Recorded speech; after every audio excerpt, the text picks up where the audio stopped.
স্বাগতম সবাইকে শরীয়তপুর জেলা পেজে নতুন আরেকটি ভিডিওতে। বন্ধুরা, আমরা এখন আছি শরীয়তপুর জেলার সখীপুর থানা চরকুমারিয়া ইউনিয়ন মোল্লারহাটে। বাংলার জনপদে এমন অনেক বাজার আছে যেগুলো শুধু কেনাবেচার জায়গা নয়, একটা সংস্কৃতি, একটা চিরচেনা আবেগ। তেমনই একটি বাজার হলো মোল্লারহাট। প্রতি মঙ্গলবার ও শনিবার বসে সাপ্তাহিক হাট। গ্রীষ্মকালে এলেই এই বাজারে যেন এক নতুন প্রাণের সঞ্চার ঘটে। চারপাশে ছড়িয়ে পড়ে পাকা তরমুজের মিষ্টি গন্ধ, লাল সবুজের হলুদ রঙের বাহারে সেজে ওঠে তরমুজের দোকানগুলো। গরমের ক্লান্তি ভুলে মানুষ ভিড় করে ঠান্ডা মিষ্টি তরমুজ কিনতে। তবে শুধু তরমুজই নয়, এই সময়ে শুকনো মরিচেরও বড় চাহিদা থাকে।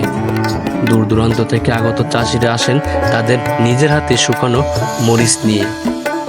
শীতের পর মাঠে শুকিয়ে তোলা এই মরিচ এখন গ্রামীণ বাজারে রীতিমতো সোনা ধরে। দোকানদার আর পাইকারদের মধ্যে চলে দরদাম, কখনো তর্ক, কখনো হাসি। মরিচের তীব্র ঘ্রাণে ভরে যায় বাতাস, চোখে জল এনে দেয়। তবুও সেই গন্ধে লুকিয়ে থাকে কৃষকদের গ্রামের গল্প। এই হাট শুধু কেনাবেচার জায়গা নয়, এটা মানুষের সাথে সংযোগ করার একটি স্থান। এখানে হাসি আছে, সংগ্রাম।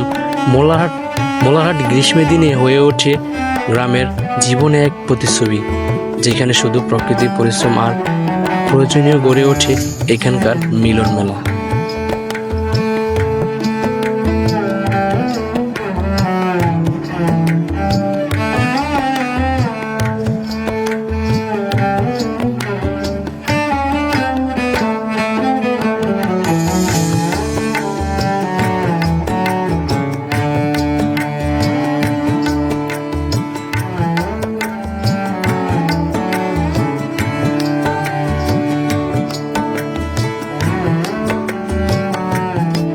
বন্ধুরা, আজকের ভিডিও এই পর্যন্তই। জানি না ভিডিওটা কেমন হয়েছে, ভালো লাগলে অবশ্যই লাইক, কমেন্ট, শেয়ার করে দিবেন।